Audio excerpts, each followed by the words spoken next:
Sony Kdl 40v3000.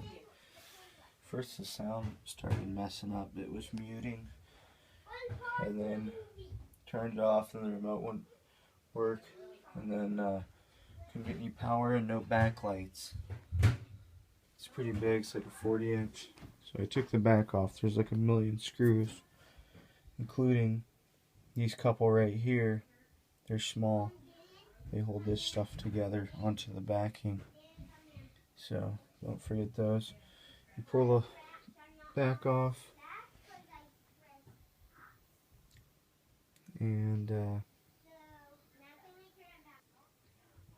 okay, so I just tapped on it over here with a wooden stick.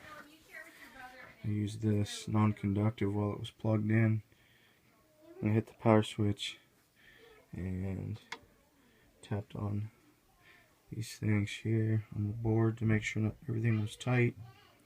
Then tapped on it over here and the thing came on.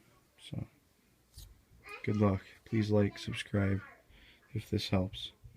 Sony 40-inch